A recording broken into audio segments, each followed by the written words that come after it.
우리가 인생을 살다 보면 시험을 당할 때가 많이 있지요.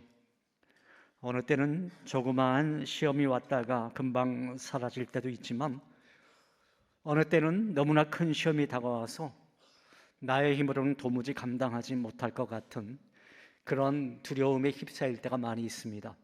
이러다가 내 가정이 깨어지는 것은 아닐까? 이러다가 내 건강이 악화되어서 죽음의 문턱 앞에 서는 것은 아닐까? 이러다가 내 사업이 무너짐으로 우리 식구들이 길거리에 나앉는 것은 아닐까? 그러한 생각으로 밤낮을 잠도 제대로 못 자면서 그렇게 설치는 경우도 많이 있을 것입니다.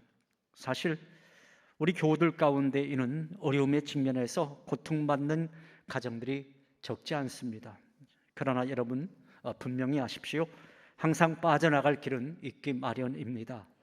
사탄은 교묘한 방법으로 우리를 넘어뜨리기 위해서 때로는 짙은 안개와 같은 삶의 문제를 우리 앞에 끼게 만듭니다. 내 삶의 길에서 짙은 안개가 낄 때 저 앞에 보이는 저 사진처럼 얼마나 그 길이 막막해 보입니까? 저 앞에 어떠한 길이 있는지, 그 미래가 어떨는지 우리는 알지 못하죠. 그러나 안개를 두려워하는 사람이 있다면 그 사람은 어리석은 사람일 것입니다. 왜냐하면 안개는 조금 있다가 거치기 마련이지요. 삶을 살다 보면 우리가 반드시 경험하게 되는 이 시험이라고 하는 이 문제, 이 시험을 우리는 매우 안 좋은 것으로 생각을 하곤 합니다. 하지만 지성과 영성을 겸비한 존 오웬이라고 하는 신학자는 이 시험이라고 하는 문제를 그의 책 시험이라고 하는 책에서 이렇게 정의를 하고 있습니다. 시험은 고기를 자르든지 아니면 사람의 목을 자르든지 할 수 있는 양날의 검과 같다. 시험은 양약이 될 수도 있고 또 독이 될 수도 있다. 또한 훈련이 될 수도 있고 인생의 파멸이 될 수도 있다. 무슨 말씀일까요? 시험이 없는 인생은 아무도 없으며 그 시험 통과 여부에 따라서 우리의 인생이 성숙할 수도 있고 파멸할 수도 있다. 그러한 이야기인 것이죠.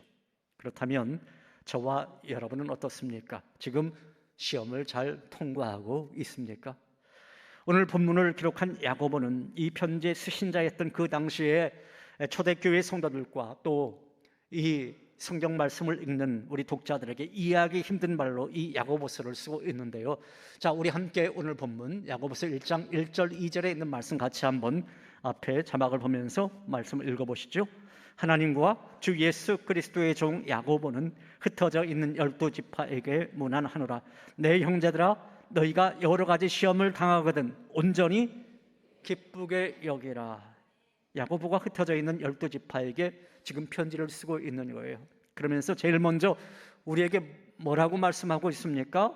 여러 가지 시험을 당하거든 어떻게 하라고요? 기쁘게 여기래요.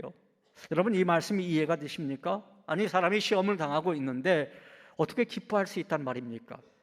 여기 본문에서 내 형제들이란 믿음의 형제들을 말하는 거예요. 그 당시 초대교회의 믿음의 형제들, 예수님을 구주로 믿고 하나님을 아버지로 섬기는 사람들, 이 믿음의 형제들. 그런데 그들에게도 이 시험의 문제가 꼭 만나게 되더라. 이 2절에서 말하는 시험은 시련을 의미합니다. 아무튼 이 시련의 문제, 그리고 또 여러 가지 시험이라고 말씀하고 있잖아요. 이것은 사람에게는 각양각색의 시련이 다가오더라라고 하는 거예요. 그러니까 우리가 시험을 당하는 것은 옵션이 아니라 기본 사양이다, 이 말씀인 겁니다. 어떻게 보면 인생이란 바람에 흔들리는 연약한 나무와도 같습니다. 때로는 내 힘으로 도저히 감당할 수 없을 만큼 거센 바람이 불어와서 인생의 가지도 부러지고요, 또 뿌리까지 뽑히는 그런 위기를 만날 때가 있지요. 이런 시험은 하나님의 자녀들에게도 다가오더라는 거예요. 그런데 우리는 여기서 또 하나의 이제 이런 질문이 생겨요. 그렇다면 여기 이 성경을 기록한 야고보는 도대체 누구일까? 여러분 그렇잖아요. 그 당시 그 신약 시대 당시에 야고보라고 하는 이름이 많이 등장해요. 성경 이것저것에 야고보라고 하는 이름이 많이 등장해요. 우리가 이렇게 한번 생각을 해보겠습니다. 여러분들이 저 명동 어귀에 가서 김 사장님, 이 사장님 하고 부르면 여러분 몇 사람이나 뒤를 돌아다볼까요? 아주 많은 사람이 뒤를 돌아다보겠죠. 그 이유가 뭐죠? 김씨 성을 가진 사람, 이씨 성을 가진 사람, 우리나라에 많기 때문이죠. 그 당시 야고보라고 하는 이름을 가진 사람, 또 시몬이라고 하는 이름을 가진 사람, 이스라엘에는 너무나 많이 있습니다. 그래서 예수님의 제자들 가운데도 그 야고보라고 하는 이름이 두 사람이나 있잖아요. 아무튼 이 야고보서를 기록한 이 야고보는 누구일까? 알페우의 아들 야고보일까? 세베대의 아들 야고보일까? 아니면 또 다른 야고보일까? 여기에서 나오는 야고보는요, 바로 예수님의 동생이자 또 예루살렘 교회의 담임 목사였던 야고보를 말하는 것입니다. 저 앞에 그 사진에 보면 야고보가 이렇게 생겼을 것이다 추측하는 그 그림, 그 사진이 있습니다. 그런데 이 야고보가 예루살렘 교회 담임 목사이던 당시에는 그리스도인으로 산다라고 하는 것, 그것만으로도 엄청난 핍박이 있던 그런 시대였어요. 우리가 스데반의 그 죽음, 우리가 사도행전에 보면 스데반이 이제 순교를 당하잖아요. 그 대목이 대표적이죠. 또한 정치적으로도요, 그 당시 로마 제국의 압박 속에 있었습니다. 또한 큰 흉년으로 인해서 경제적인 어려움이 그 당시에 있었어요. 그런 때에 이 야고보가 예루살렘 교회의 담임 목사였다. 자, 그렇다라고 한다면 그 야고보가 얼마나 많은 핍박과 고난 속에 있었을까요? 그런 야고보가 세상에서 시련을 만나 힘겹게 살아가고 있는 우리 인생들을 향해 오늘 본문에서 여러분 어떻게 말씀하고 있다고요? 시험을 당하거든 온전히 기쁘게 여기십시오, 이렇게 말씀하더라, 그 말입니다. 아니, 이게 가능한 말일까요? 물론 뭐 야고보와 같은 사람이라면, 예수님의 동생 야고보 정도라면 몰라도 우리 같은 사람이 어떻게 시험을 기쁘게 여길 수 있단 말입니까? 사랑하는 여러분, 바라기는 오늘 선포되어지는 하나님의 말씀을 통해서 우리 인생의 시험과 시련과 유혹을 이기며 오히려 그 속에서 승리하는 삶의 비결을 배우는 저와 여러분들이 다 되시기를 주님의 이름으로 축원합니다. 우리가 이 성경 이외에도요, 고린도전서에 보면은 사실 사도 바울도 고린도에 보내는 그 편지글 속에서 이 시험에 대한 문제를 언급하고 있는 것을 볼 수가 있어요. 그 대표적인 말씀이 고린도전서 10장 13절 말씀 속에 나와 있습니다. 앞에 자막 하나님 말씀 한번 띄워 주십시오. 이 말씀 같이 읽어봅니다. 사람이 감당할 시험 밖에는 너희가 당한 것이 없나니 오직 하나님을 믿부사 너희가 감당하지 못할 시험 당함을 허락하지 아니하시고 시험 당할 즈음 또한 피할 길을 내사 너희로 능히 감당하게 하시느니라. 이 말씀에서 우리는 두 가지 사실을 확인할 수가 있어요. 하나는 하나님께서 하나님의 백성들을 시험하신다라고 하는 것이고요, 다른 하나는 시험 당할 때 하나님께서 능히 감당하게 해주신다라고 하는 거예요. 여러분 이 사실을 믿으십니까? 자, 그런데요, 오늘 야고보가 말하는 시험은 분위기가 좀 달라 보여요. 특히 13절에 있는 말씀 보면 좀 그 뉘앙스가 다르다라고 하는 느낌이 듭니다. 자, 13절 말씀 같이 또 읽어봅니다. 사람이 시험을 받을 때에 내가 하나님께 시험을 받는다 하지 말지니 하나님은 악에게 시험을 받지도 아니하시고 친히 아무도 시험하지 아니하시느니라. 아니, 이게 무슨 말씀인가요? 하나님은 우리를 연단하시기 위해서 믿음의 시련을 허락하신다고 분명히 고린도전서 10장에 말씀하고 있는데, 그런데 왜 야고보는 이 13절에 와서 하나님은 아무도 시험하지 않는다, 그런 말을 하고 있는 걸까요? 왜 이 말이 배치되고 있는 걸까요? 아니, 또 느낌이 아까 1장 2절에 있는 말씀이 시험이라고 하는 단어와 지금 13절에 있는 시험이라고 하는 단어가 똑같은 단어인데 그 느낌이 다른 이유는 뭘까요? 그 이유는요, 여기에서 이 13절에 나와 있는 시험은 시련을 의미하는 것이 아니라 유혹을 의미하기 때문에 그러한 것입니다. 그러니까 오늘 1장 2절에서 나오는 이 시련과 고린도전서에서 나오는 그 시험이라고 하는 단어는 이거 시련을 의미하는 거예요. 자, 그런데 본문 13절에 나오는 시험은 유혹을 의미하는 것이다, 이렇게 말을 드릴 수 있겠습니다. 성경에서 시험이라고 하는 단어는 헬라어로 저렇게 씁니다. 페이라스모스 이렇게 써요. 한번 따라해 보겠습니다. 페이라스모스. 우리가 오늘 헬라 하나를 배웠어요. 이 페이라스모스 두 가지 의미가 있는데요. 첫 번째 의미는 뭐냐? 그리스도인들을 연단하여 더욱 든든한 믿음 가운데 세워주기 위한 시험입니다. 영어로는 테스트 이렇게 번역할 수 있겠죠. 여러분 테스트라고 하는 그 단어 잘 알잖아요. 어느 때 많이 들어봤습니까? 학교 다닐 때, 시험 볼 때, 예. 학생들이 그 테스트 당하잖아요. 선생님으로부터 때에 따라서는 쪽지 시험도, 또 모의고사도, 또 기말고사도 시험 봅니다. 여러분 그 시험 테스트 좋아했었어요? 예. 예라고 하는 사람은 참 그런 사람입니다. 예, 그 테스트 좋아하는 사람이 어디 있어요? 시험 좋아하는 사람이 어디 있습니까? 공부 잘하는 사람들 테스트 싫어합니다. 그렇지만 선생님이 테스트하는 이유가 뭐예요? 여러분 학교에서 테스트하지 않으면, 시험 보지 않으면 여러분 공부합니까? 안 하잖아요. 실력을 향상시키기 위해서 테스트하는 겁니다. 자, 두 번째 의미가 있어요. 그리스도인들을 넘어뜨리기 위한 시험을 말하는 겁니다. 영어로는 temptation이라고 말을 합니다. 다른 말로는 유혹이라고 할 수 있는 거죠. 마치 낚시꾼들이 낚시하는 것과 같은 이치입니다. 낚시꾼이 물고기들이 좋아하는 먹잇감을 미끼로 낚싯바늘을 달아서 물에 던져 놓습니다. 저 화면에 딱 보니까요, 낚싯바늘 끝에 뭐가 달려있죠? 예, 지렁이가 달려있네요. 저 물고기가 보니까 먹음직도 하고 보암직도 합니다. 그래서 그 물고기가 저 미끼의 유혹에 넘어가면 낚이게 되는 거죠.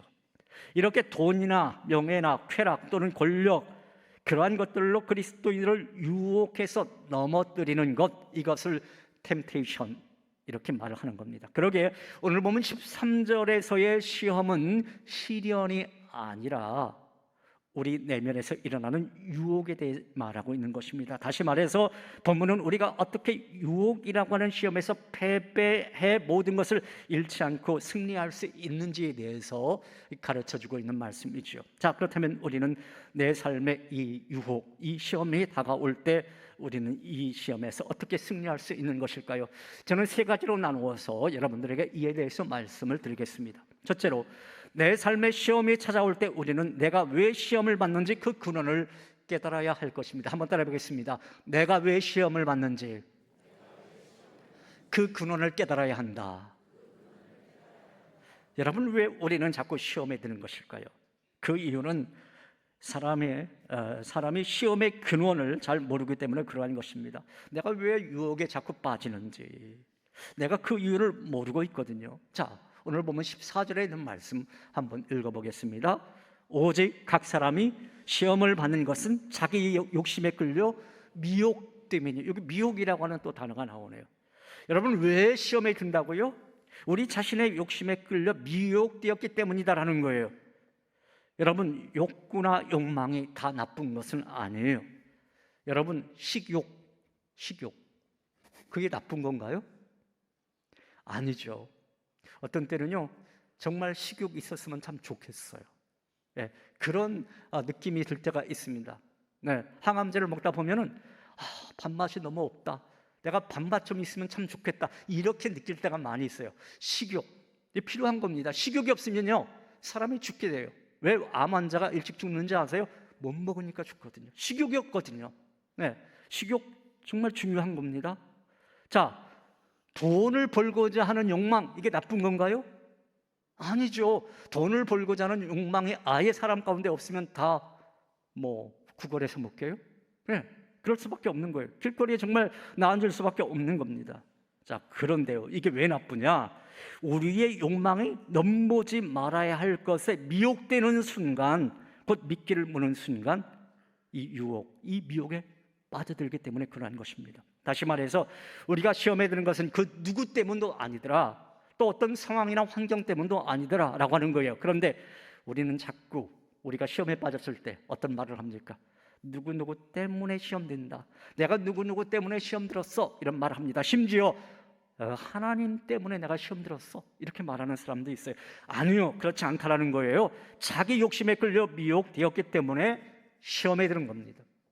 하지만 그 당시 이 편지를 받았던 그 당시 그리스도인들은요, 그걸 깨닫지 못했어요. 자, 제가 여러분들에게 드렸던 그 말씀을 여러분 머릿속으로 그리면서 다시 한번 13절 말씀 읽어봅니다. 사람이 시험을 받을 때에 내가 하나님께 시험을 받는다 하지 말지니 하나님은 악에게 시험을 받지도 아니하시고 친히 아무도 시험하지 아니하시느니라. 여기 시험이라고 하는 단어 속에 유혹이라고 하는 단어로 바꾸어 말하면 여러분들은 쉽게 이해할 것입니다. 왜 이렇게 말을 했는가? 당시 그리스도인들은요, 자신들이 어려워진 이유가 바로 하나님 때문이라고 생각했거든요. 어려운 시대 속에서 그들은 좀 더 안정되기 원했고 좀 더 넉넉하고 좀 더 즐길 수 있는 그 삶을 살고 싶어 했어요. 그래서 좀 더 부유하게 살려고 하다가 그만 모든 것을 잃고만 사람들이 더러 있었습니다. 그런데 그들이 하나님 앞에 따졌던 거예요. 야고보 사도에게 와서 따졌던 겁니다. 야고보 목사님에게 와서 하나님이 왜 내게 그러는지 모르겠어요. 왜 나를 시험 들게 하는 것일까요? 이렇게 물었던 거예요. 그러나 야고보 사도가, 야고보 목회자가 뭐라고 말을 했다고요? 그게 아니다라는 거예요. 그것이 아니라 너희의 욕심에 끌려서 미혹되었기 때문에 그러한 거다, 이렇게 말씀하고 있는 거죠. 하지만 인간은요, 어리석게도 고기가 미끼를 물듯이 자기 안에 있는 욕망을 제어하지 못하고 그 미끼를 무는 겁니다. 아니, 더 어리석은 것은 그런 자신의 모습을 좀처럼 인정하려 들지 않더라라는 것이죠. 그런데 이렇게 남 탓하는 이 역사는 매우 깁니다. 그럼 누구 때부터 사람이 그렇게 남 탓했습니까? 아담 때부터 그랬잖아요. 아담 때부터. 창세기 3장 11절 12절 말씀 한번 보시겠어요? 자, 읽어봅니다. 이르시되 누가 너의 벗었음을 내게 알렸느냐? 내가 내게 먹지 말라 명한 그 나무 열매를 내가 먹었느냐? 아담이 이르되 하나님이 주셔서 나와 함께 있게 하신 여자 그가 그 나무 열매를 내게 주므로 내가 먹었나이다. 지금 아담이 하나님 앞에 말하는 거예요. 기가 막힌 말 하잖아요. 자기가 사탄의 유혹을 받아서, 뱀의 유혹을 받아서 그 미끼를 물어놓고는 누구 탓하고 있는 겁니까? 하나님 탓하고 있어요.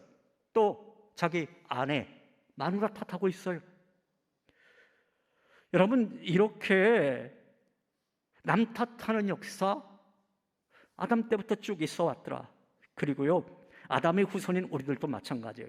이렇게 말할 때가 우리가 너무나 많이 있어요. 왜 하나님이 하필이면 저 동산에, 에덴 동산에 선악을 알게 하는 나무를 만들어서 사람이 죄짓게 하냐?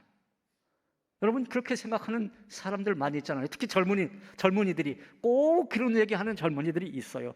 하나님이 왜 선악과를 만들어서 사람을 시험에 빠뜨리는 것이냐? 이 아담이나 우리나 자신의 삐뚤어진 욕심, 그 욕심으로 인해서 사탄의 유혹에 빠져들면서 하나님께 그 책임을 전가하는 경우가 더러 있더라라는 것입니다. 여러분, 목사가 목회하면서 정말 힘든 게 뭔지 아십니까? 성도 가운데 자기 자신 안에 있는 죄와 욕심을 보지 못하는 거예요. 분명히 죄가 있고 욕심이 있어요. 그런데 회개할 생각하지 않고요, 늘 남 탓하는 사람이 있어요. 아유, 우리 교회에서는 누가 문제라고 꼭 말을 해요. 그런데 그 사람이 문제가 아니에요. 말하는 그 사람이 문제거든요.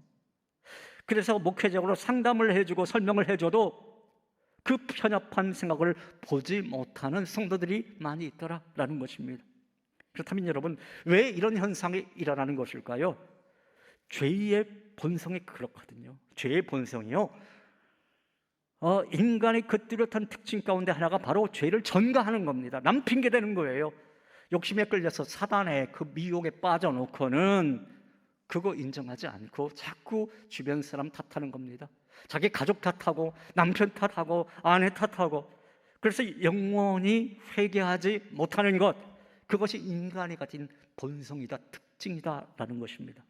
따라서 우리가 하나님의 진리의 말씀, 복음으로 꽉 채워져 있지 않으면요, 나를 사랑하사 나를 위하여 십자가에 죽으신 주님의 사랑으로 꽉 채워져 있지 않으면 우리는 사탄의 유혹에 빠질 수밖에 없는 거예요.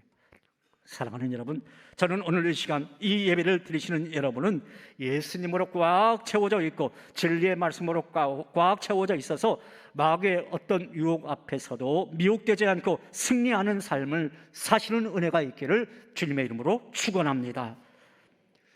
둘째로 내 삶에 시험이 찾아올 때 우리는 시험에 든 결과의 비참함을 깨달아야 할 것입니다. 한번 따라해 보겠습니다. 시험에 든 결과의 비참함을 깨달아야 한다. IVP에서 나온 제자훈련 교재예요. 소책자 시리즈가 있습니다. 아주 짧은 소책자 시리즈 가운데 이런 책이 있어요. 톰 아이젠맨 목사님이 쓴 유혹이라고 하는 저 화면에 보이는 저 책, 책 그 겉표지만 봐도 뭐가 있어요? 사과가 있는데 누가 배워본 것 같죠? 예, 유혹이라고 하는 책. 이 톰 아이젠맨이라고 하는 목회자는 이 책에서 자신에게 불쑥 찾아온 유혹 하나에 대해서 이렇게 말을 하고 있습니다. 미국이기 때문에 이제 목회자들도 골프를 치거든요. 그런데 어느 날 그의 골프채가 사라진 거예요. 여행 갔다 왔는데 이 골프채가 없는 겁니다. 누군가가 훔쳐갔겠죠. 오랫동안 이 목사님은 더 좋은 골프채를 갖고 싶어 했는데, 그런데 있던 골프채마저 없어지고 만 것입니다. 미국은 그 골프채도 이제 보험회사에 등록을 하곤 하거든요. 잃어버렸을 때 그 보상금 받을 수 있도록. 그런데 보험회사에 알아보니까 보상보험금 신청을 해도 본인 부담금과 잃어버린 골프채 가격이 비슷한 거예요. 그런데 바로 그때 이런 유혹이 찾아오더라라는 것입니다. 아니, 내가 보험회사에 더 비싼 골프채 잃어버렸다고 말하면 되지 않아? 그런 유혹이 생기는 거예요. 예를 들어 100만 원짜리 골프채가 아니라 한 300만 원짜리 골프채 잃어버렸다고 한다면 내 본인 부담금 빼고도 많이 보상을 받을 수 있잖아. 이 생각이 막 들더라는 거예요. 보험금이라고 하는 미끼를 확 물어버리고 싶었던 거지요. 자, 그런데 하나님이 다행히 간섭해 주시더라. 이 목사님이 기도하는데요, 기도할 때마다 뭐가 생각나는지 아세요?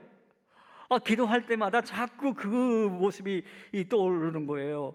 뭐냐면 내가 거짓 신고를 했을 때 새 골프채가 막 나에게 오는 이 환상과 그런데 그에 반해서 보험회사가 곤경에 빠져 있는 그 환상이 막 교차하는 거예요.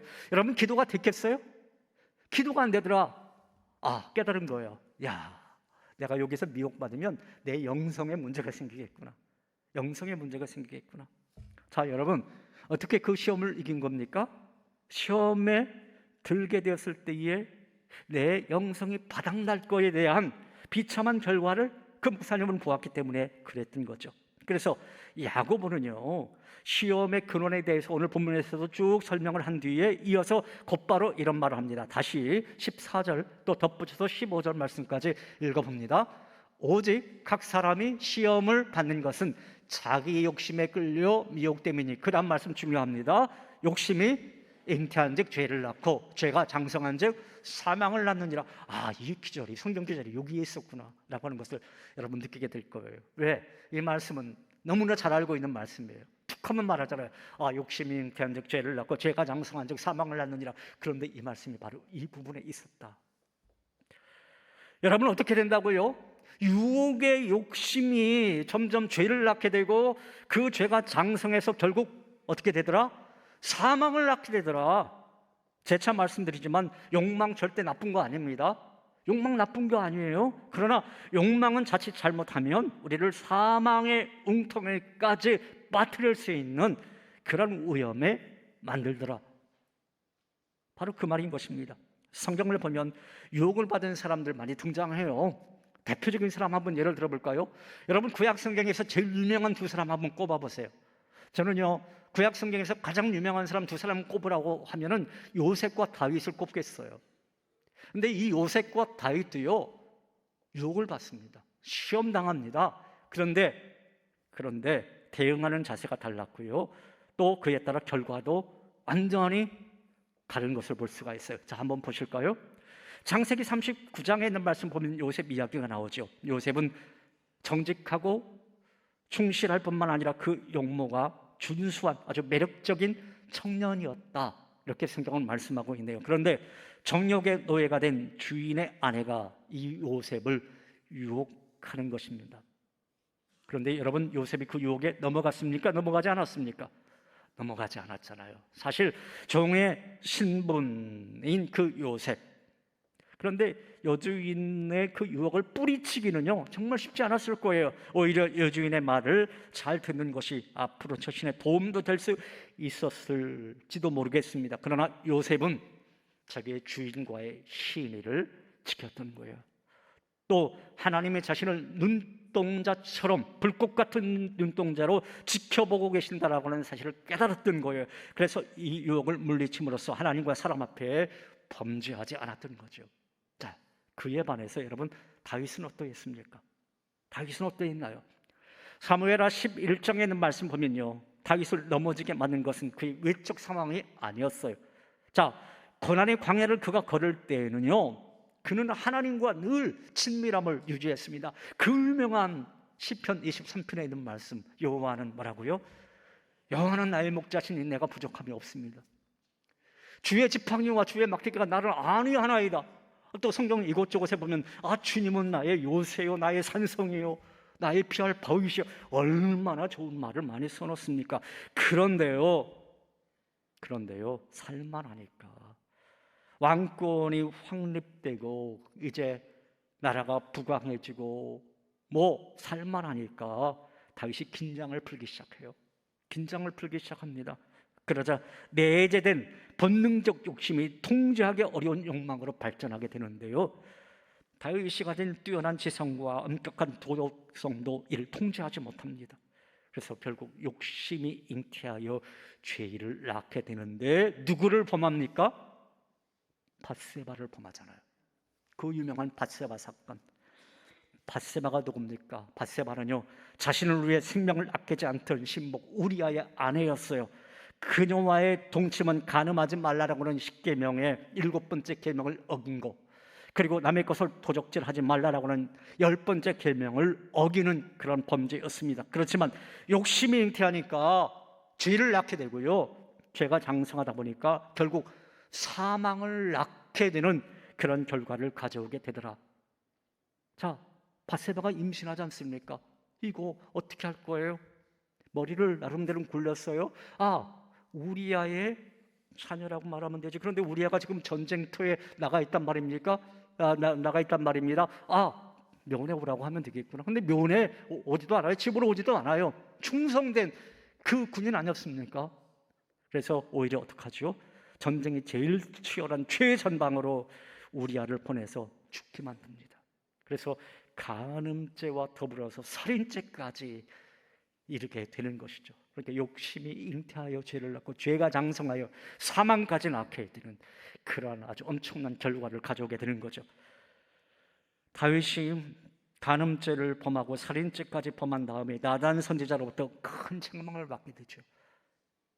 그 이후에 그가 통곡하면서 회개합니다. 그러면서 그가 지은 시가 있어요. 그게 시편 51편인데요. 다윗은 인간의 타락한 마음이 죄를 지켜야 하는 것을 스스로 깨닫게 됩니다. 그리고요, 그가 어떤 고백을 하느냐면 시편 51편 10절에 있는 말씀 보면요, 내가 다시는 목욕하는 여인을 보지 않겠습니다. 이렇게 고백한 것이 아니더라고요. 그렇게 기도한 것이 아니라 여러분 이렇게 기도해요. 하나님이여, 내 속에 정한 마음을 창조하여 주옵소서. 여러분 한번 따라 해볼까요? 하나님이여, 내 속에 정한 마음을 창조하여 주옵소서. 결국 내 마음이 문제더라. 외적인 상황이 문제가 아니라 결국 내 마음이 문제더라, 그 말인 거죠. 물론 주님은 우리를 도와 유혹을 물리치게 하십니다. 그러나 우리 역시 유혹이 올 때 범죄에 빠지지 않도록 우리가 해야 할 것은 충분히 감당해야 하는 거예요. 옛말에 이런 말이 있잖아요. 새들이 그대 머리 위로 날아가는 것을 막을 수는 없지만 머릿속에 둥지를 짓는 것은 막을 수가 있다. 여러분 머리 위에 새를 날아다니는 거, 이거 어떻게 막을 수 있겠어요? 그렇지만 내 머릿속에 둥지를 짓는 거, 그거 못 막을 사람 어디 있습니까?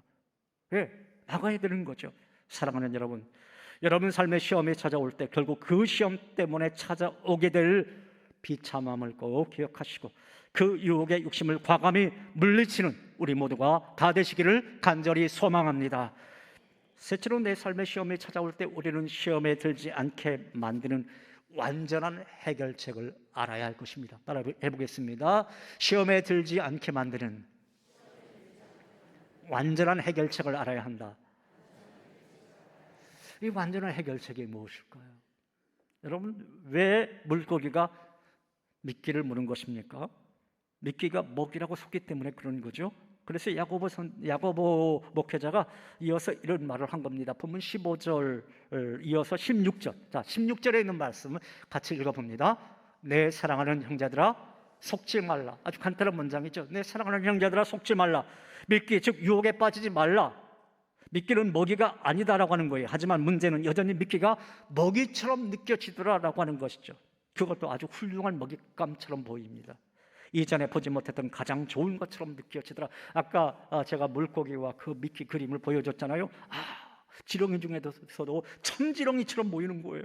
예, 그걸 덥석 물어버렸더니 문제가 생기더라. 크레이그 그루셀이라고 하는 분이 지은 책 중에 일상의 거룩함을 회복하라라고 하는 책이 있어요. 저 화면에 보이는 저 책인데요. 저 책에 보면은 에스키모인들이 늑대를 사냥하는 비법에 대해서 소개를 하고 있어요. 여러분, 어떻게 늑대를 잡는지 아십니까? 에스키모인들이 늑대를 잡기 위해 일단 작은 짐승 하나를 잡아서 그 피를 날카로운 양날의 칼에 담아서 얼린다라고 그래요. 그 칼날을 얼립니다. 그러니까 몇 번 그걸 반복하는 거예요. 얼렸다가 또 피 담그고 묻히고 얼리고, 그리고 그 위에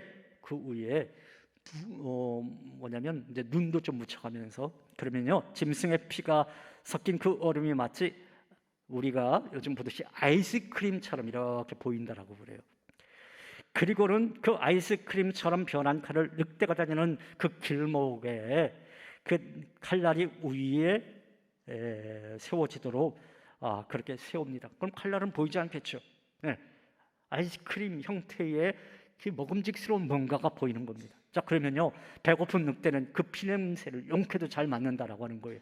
그래서 다가와서 그 얼음을 핥기 시작합니다. 얼음을 핥기 시작해요. 얼음을 핥다 보면요 어느새 저 화면에 보이는 저 칼날, 얼음 속의 칼날이 드러나게 됩니다.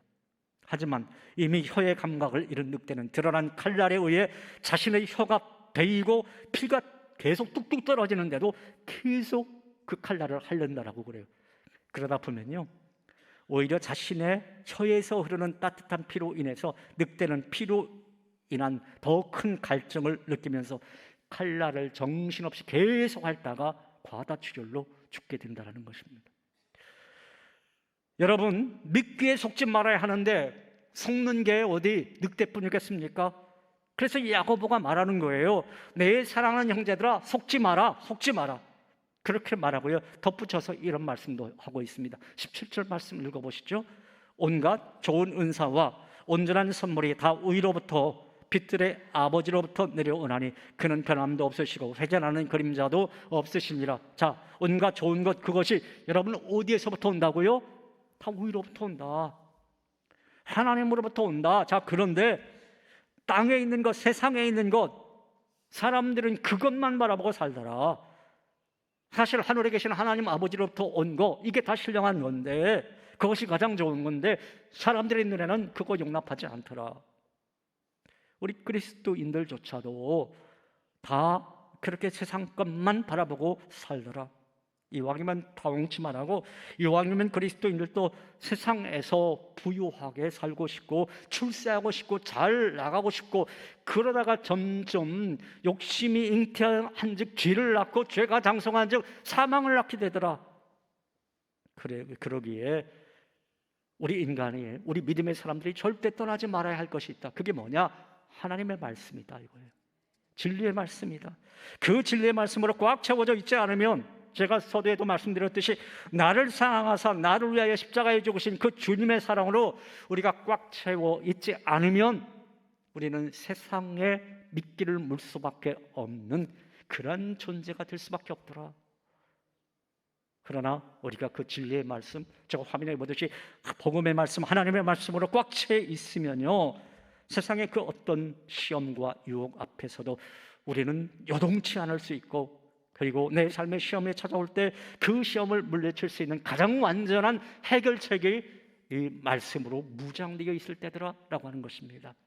사랑하는 여러분, 바라기는 오늘 이 예배를 드리시는 여러분 모두는 진리의 말씀, 복음의 말씀이신 그 주님의 말씀으로 꽉 채워져 있으심으로 말미암아 세상 유혹 시험이 여러분들에게 몰려와도 그 유혹과 시험을 담대히 물리칠 수 있는 하나님의 백성들이 다 되시기를 주님의 이름으로 축원합니다.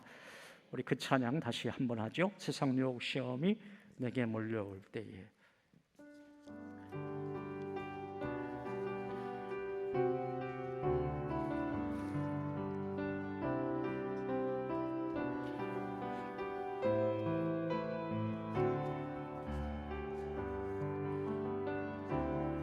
세상의 유혹 시험이 내게 몰려올 때에 나의 힘으론 그것들 모두 이길 수 없네. 거대한 폭풍 가운데 위축된 나의 영혼 어찌할 바를 몰라 헤매이고 있을 때 주를 찬양, 손을 들고 찬양. 전쟁은 나에게 속한 것 아니니 주를 찬양, 손을 들고 찬양. 전쟁은 하나님께 속한 것. 신이 거짓과 속임수로 가득 찬 세상에서 어디로 갈지 몰라 머뭇거리고 있네. 공중의 권세 잡은 자 또 우리들을 실패와 절망으로 넘어뜨리려 하네. 주를 찬양, 손을 들고 찬양. 전쟁은 나에게 속한 것 아니니 주를 찬양, 손을 들고 찬양. 전쟁은 하나님께 속한 것. 신이 주위를 둘러보면 아무도 없는 듯 주위를 둘러보면 아무도 없는 듯 믿음의 눈을 들면 보이는 분 계시네. 지금도 내 안에서 역사하고 계시는 사망과 어둠의 권세 물리치신 우리 양손 높이 들고 주를 찬양, 주를 찬양. 손을 들고 찬양. 전쟁은 나에게 속한 것 아니니 주를 찬양, 손을 들고 찬양. 전쟁은 하나님께 속한 것. 신이 주를 찬양, 주를 찬양. 손을 들고 찬양. 전쟁은 나에게 속한 것 아니니 주를 찬양, 손을 들고 찬양. 전쟁은 하나님께 속한 것. 전쟁은 하나님께 속한 것. 다시 한번. 전쟁은 하나님께 속한 것이니. 할렐루야. 여러분, 세상의 유혹과 시험은요, 우리가 인생의 마지막 숟가락을 놓을 그 순간까지 우리를 괴롭히는 독버섯입니다. 사탄이 사람을 유혹하는 세 마디의 말이 있다라고 하잖아요. 첫 번째, 이 정도면 괜찮겠지라고 하는 말이에요. 여러분, 아닙니다. 그 정도도 안 됩니다. 어떤 경우도 유혹의 죄를 내가 허용할 수는 없습니다. 기준을 여러분 자신에게 두지 마십시오.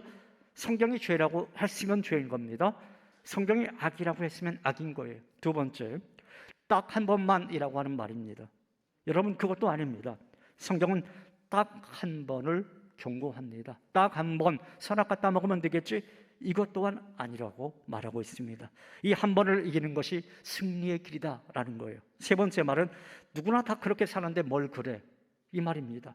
여러분, 그것도 아닙니다. 누구나 그렇게 산다고 할지라도 나는 그럴 수가 없습니다. 모든 사람이 도덕적 유혹에 죄에 다 빠져든다 할지라도 나만은 그럴 수가 없습니다. 그 이유가 여러분 무엇입니까? 여러분은 거룩한 누구의 백성이기 때문에? 하나님의 백성이기 때문에 그러한 것입니다. 사랑하는 여러분, 2025년 이 한 해에는 여러분의 삶에 어떠한 유혹, 시험이 몰려온다 할지라도 믿음으로 그 유혹과 시험을 이겨내면서 거룩하고 신실한 주님의 제자로서의 삶을 살아가는 저와 여러분들 다 되시기를 주님의 이름으로 축원합니다. 하나님 아버지, 감사합니다. 우리 삶 살다 보면 세상의 유혹과 시험이 내게 막 몰려올 때가 많이 있습니다.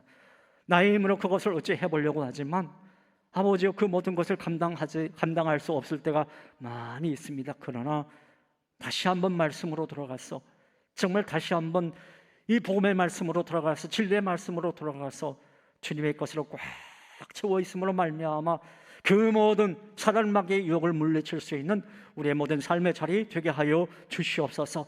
그래서 2025년 정말 결산할 때는 하나님, 내가 이렇게 그 모든 유혹 앞에서 당당하게 하나님 앞에 세움받을 수 있었습니다. 하나님과 이렇게 소통하며 지낼 수 있었습니다. 하나님 감사합니다. 그러한 고백할 수 있도록 주님 인도하여 주시옵소서. 예수님 이름으로 기도하옵나이다. 아멘.